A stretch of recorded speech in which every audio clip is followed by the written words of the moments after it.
Excelente día, Dios les bendiga, sean bienvenidos al devocional Tiempo con Dios. Hoy martes 23 de enero lleva por título En el camino verdadero, estando en Marcos capítulo 8 versículos 27 hasta el versículo 1 del capítulo 9. Así dice la palabra de Dios.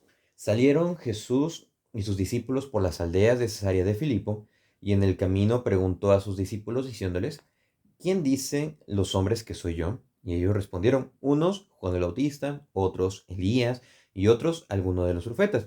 Entonces él les dijo: ¿Y vosotros quién decís que soy? Y respondiendo Pedro le dijo: Tú eres el Cristo.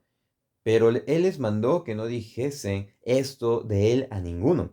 Y comenzó a enseñarles que le era necesario al Hijo del Hombre padecer mucho y ser desechado por los ancianos, por los principales sacerdotes y por los escribas, y ser muerto y resucitar después de 3 días. Esto les decía claramente. Entonces Pedro le tomó aparte y comenzó a reconvenirle. Pero él, volviéndose y mirando a sus discípulos, reprendió a Pedro diciendo: Quítate delante de mí, Satanás, porque no pones la mira en las cosas de Dios, sino en la de los hombres. Y llamando a la gente y a sus discípulos, les dijo: Si alguno quiere venir en pos de mí, niéguese a sí mismo y tome su cruz y sígame. Porque todo el que quiera salvar su vida la perderá, y todo el que pierda su vida por causa de mí y del Evangelio la salvará. Porque, ¿qué aprovechará el hombre si ganare todo el mundo y perdiere su alma? ¿O qué recompensa dará el hombre por su alma? Porque el que se avergonzare de mí y de mis palabras en esta generación adúltera y pecadora, el Hijo del Hombre se avergonzará también de él cuando venga en la gloria de su Padre en los santos, con los santos ángeles. También les dijo: De cierto os digo que hay algunos de los que están aquí que no gustarán la muerte hasta que hayan visto el reino de Dios venido con todo poder. En el camino verdadero. Qué bendición tenemos por haber llegado a este pasaje, uno de los pasajes más importantes, bueno, más sobresalientes de todos los evangelios. Y hay tres enseñanzas que podemos apreciar, tres consejos, tres recomendaciones en la que nosotros podamos apreciar y examinar si nos encontramos en el camino verdadero. El primer punto es: ¿qué responderías? Es una pregunta.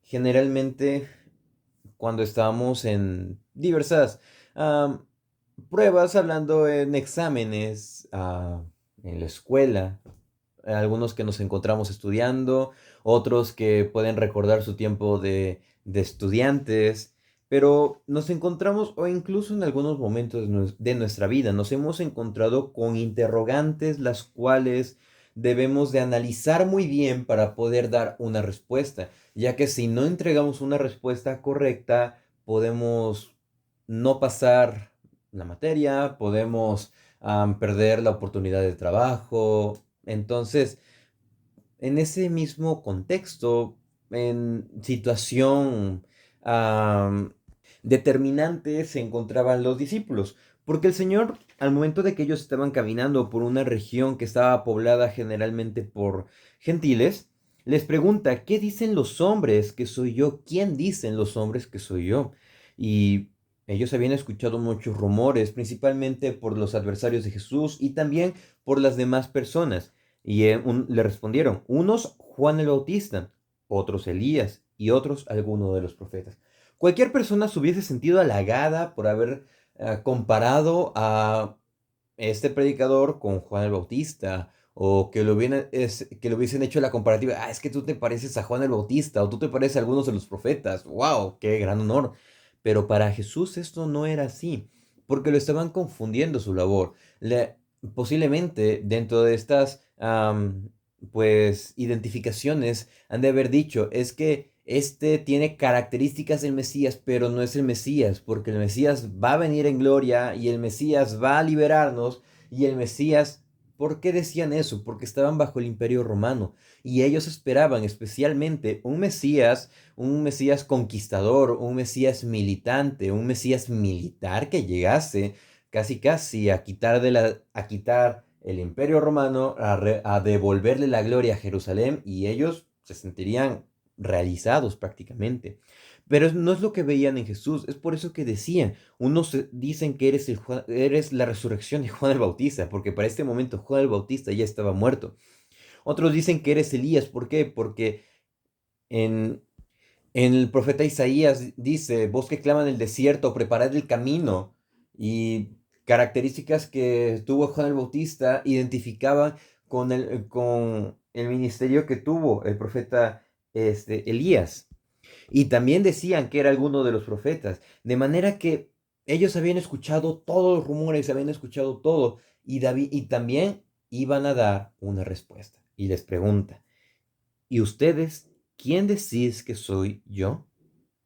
Una pregunta trascendental para ellos. Y se entiende que se reunieron, hicieron como team back, vamos a pensar nuestra respuesta, vamos a dar una opinión unánime. Y sale Pedro en representación de todos y dice, tú eres el Cristo. Y esa fue la respuesta. Y el Evangelio de Mateo nos da la respuesta completa. Mateo 16:13 dice, 16:16 dice, respondiendo Simón Pedro dijo, tú eres el Cristo, el Hijo del Dios viviente. Y la respuesta de Jesús a esto fue afirmativo, porque ellos habían reconocido, tú eres el Mesías que estamos esperando, tú eres el Hijo de Dios. Y la respuesta de Jesús fue, bienaventurado eres, Simón, hijo de Jonás, porque no te lo reveló carne ni sangre, sino mi Padre que está en los cielos. La respuesta que ellos dieron no fue por el intelectualismo que empezaba a surgir en cada uno de los discípulos, sino que fue por la gracia de Dios. No se lo reveló carne ni sangre, sino que fue la gracia de Dios que Él les dio la respuesta para que ellos pudiesen llegar a la conclusión de que estaban con el Hijo de Dios, con la segunda persona de la Trinidad. Y si nosotros somos creyentes o decimos que somos creyentes, ¿qué responderíamos? Para nosotros, ¿quién es Jesús? Algunos dicen, es que fue un revolucionario en su tiempo, fue un intelectual, fue un contracultural que compartió un gran mensaje y hasta ahí, pero no lo reconocen como hijo de Dios. Y eso es lo peor que pueden hacer, porque están demeritando y están teniendo una perspectiva completamente equivocada porque no están viendo las cosas como realmente son. Y eso nos lleva a nuestro segundo punto, la perspectiva correcta. El versículo 30 nos dice que el Señor les mandó que no dijesen esto a ninguno, que Él es el Mesías, porque todavía se iba a cumplir algo. Los padecimientos con respecto al Mesías les dijo que era necesario al Hijo del Hombre padecer mucho. Y primero va a ser desechado por los ancianos y por los principales sacerdotes y también por los escribas, por todos los eruditos de Israel, iba a ser desechado completamente. Y que también iba a ser muerto y que también iba a resucitar después de 3 días. Les estaba diciendo, todo esto lo voy a sufrir. ¿Por qué? Porque estaba cumpliendo las profecías. Isaías 53 dice, despreciado y desechado entre los hombres, varón de dolores, experimentado en quebranto, y como que escondimos de él el rostro, fue menospreciado y no le estimamos. Entonces, la profecía se iba a cumplir y él les dice, es necesario que se cumpla, es necesario que yo sufra esto. Ok, entendieron que soy el Mesías, ahora entiendan también lo que conlleva ser el Mesías, que no voy a ser aceptado, que voy a padecer, y que también voy a morir, pero que también voy a resucitar después de 3 días, que esa es la victoria por sobre todo. Y le estaba diciendo, esta es la visión, esto es lo que ustedes deben de entender, esta es la perspectiva correcta. Pero el versículo 32 nos dice, esto les decía claramente, no les estaba hablando con parábolas, no les estaba hablando con enseñanza, les estaba diciendo todo con claridad. Pero Pedro llega y le toma aparte, los separa de los discípulos mientras ellos piensan en lo que han escuchado y dice que empezó a reconvenirle, empezó a reprenderlo, empezó a decirle que por qué empezaba a comentar que iba a morir, que no era necesario, que eso no iba a pasar, que se dejara de esas ideas prácticamente, podemos inferir. Pero el Señor, mirando a los discípulos, reprendió a Pedro y le dijo, quítate delante de mí, Satanás, porque no pones la mira en las cosas de Dios. Aquella persona que había dicho, tú eres el Cristo, el Hijo del Dios viviente, ahora se le estaba diciendo, aléjate de mí, Satanás, porque no tienes la mira en las cosas de Dios.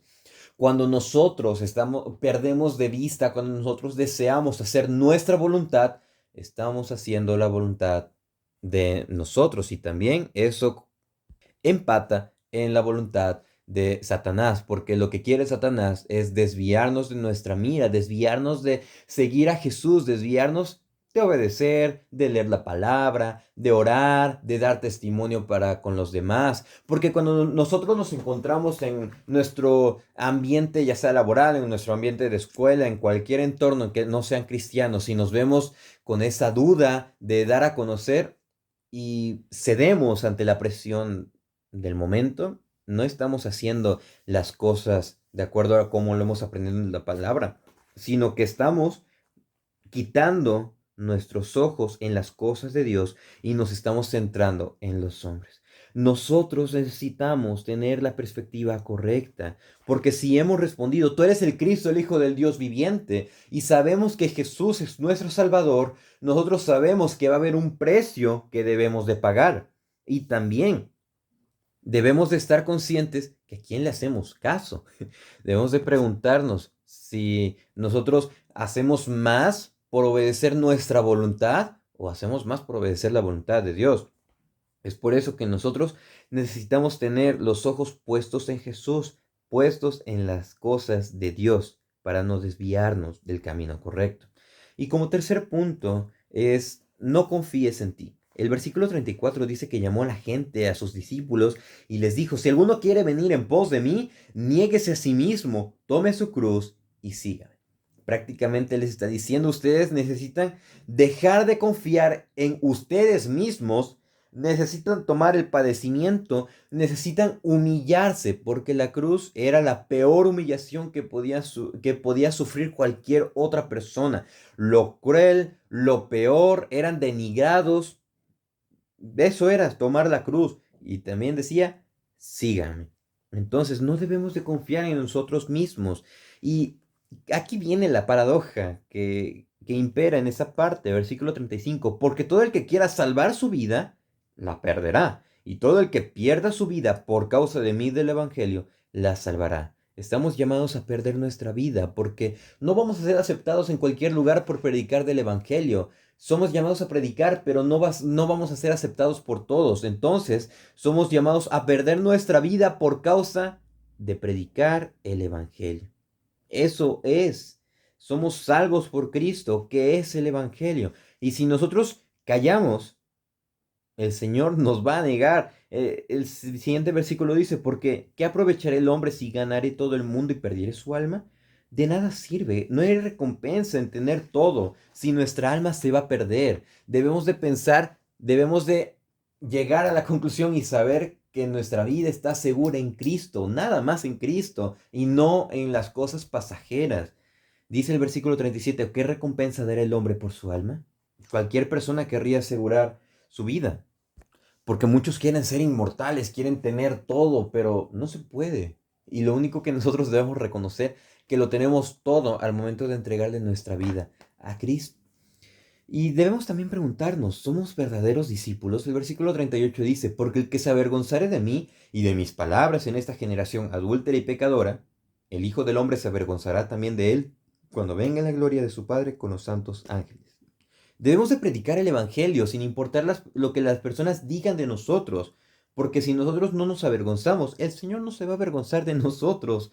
Y eso quiere decir que nosotros estamos dispuestos a pagar el precio, a ser discípulos, a ser creyentes verdaderos y también a compartir el Evangelio, porque es un costo. Negarnos a nosotros mismos, negar la comodidad, negar de el qué dirán de nosotros.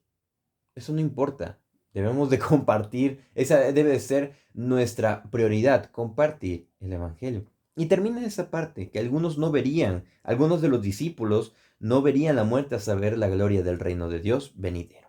Esto hace alusión, algunos comentaristas llegan a la conclusión de que esto hace alusión de que algunos de los discípulos iban a ver la gloria de Dios. ¿Y cómo la vieron? Más adelante está en la transfiguración, que ven a Jesús hablando con Moisés, con Elías, y Pedro les dice, ¿quieres que hagamos una morada para ustedes? Pero era necesario que ellos entendieran que estaban con el Hijo de Dios, que iban a ver la gloria. ¿Qué aprendemos el día de hoy? Aprendemos que para estar en el verdadero camino, o saber si estamos en el verdadero camino, debemos de conocer quién es Jesús. Para nosotros, ¿quién es Jesús? ¿Qué es lo que dice la Biblia? Nosotros sabemos que es nuestro Salvador y si lo sabemos, debemos de tener la perspectiva correcta ante cualquier situación y adversidad y también no confiar en nosotros mismos, negarnos, tomar nuestra cruz, seguir a Jesús, que Él tuvo padecimientos en esta tierra, nosotros lo vamos a tener, pero todo ¿para qué? Para que su nombre sea glorificado y seamos cada día más conformados a su imagen. Dios les bendiga.